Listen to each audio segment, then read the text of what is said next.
Episode में हम देखते हैं संध्या अपनी ट्रेनिंग पूरी कर कर वापस लौट रही होती है।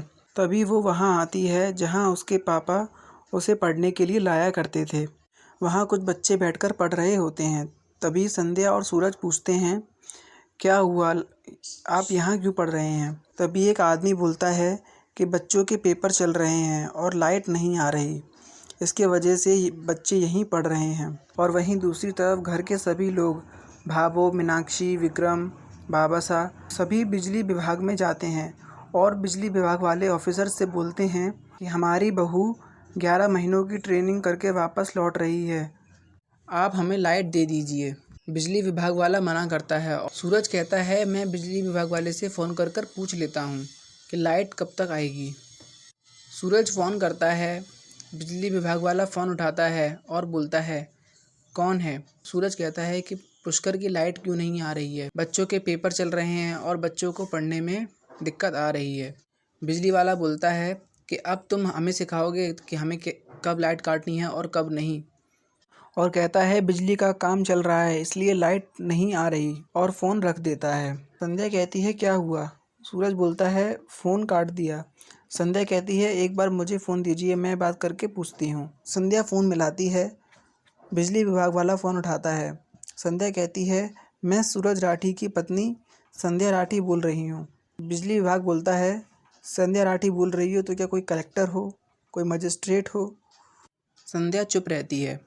तभी मीनाक्षी बोलती है, वो ना मजिस्ट्रेट है ना कलेक्ट्रेट हैं, आईपीएस ऑफिसर हैं। तभी सभी लोग बोलते हैं कि वो इस क्षेत्र की एएसपी संध्या राठी हैं। बिजली विभाग वाला एकदम से डर जाता है और हड़बड़ा जाता है और कहता है, मुझे माफ़ कर दीजिए मैडम, मैंने आपको पहचानने में गलती कर दी। संध्या कहती है, कोई बात नहीं, आप तो अपना काम ही कर रहे थे। मैं बस इतना पूछना चाहती हूँ कि ये लाइट क्यों नहीं आ रही है? बच्चों के एग्ज़ाम चल रहे हैं और उन्हें पढ़ने में दिक्कत आ रही है। तो आप अगर लाइट रात की जगह दिन में काट लें तो अच्छा होगा, बच्चों की पढ़ाई में भी दिक्कत नहीं आएगी।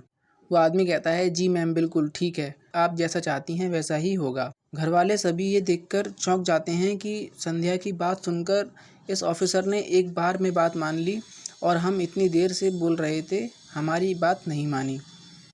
तभी मीनाक्षी विक्रम से कहती है, आईपीएस ऑफिसर संध्या राठी का नाम से ही 15-20 किलो खून बढ़ जाता है। विक्रम कहता है, अब तो हमारे काम आधे भाभीसा के नाम से ही हो जाएंगे।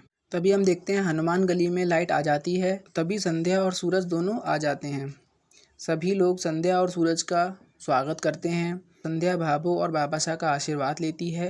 भाभो संध्या की आरती करती हैं और कहती हैं, बींदनी इतने दिनों बाद आई है। दाइसा कहती हैं, संध्या बींदनी साड़ी में चूड़ी में गई थी बींदनी बनके और आई है पैंट बुसट में पुलिस वाली बनकर। संध्या कहती है, दाइसा वो जल्दी जल्दी के चक्कर में ध्यान ही नहीं रहा कपड़े बदलने का। भाभो बोलती हैं, कोई बात नहीं, बींदनी इतने दिनों बाद आई है, इससे बड़ी खुशी और कोई नहीं है। और सभी घर चले जाते हैं।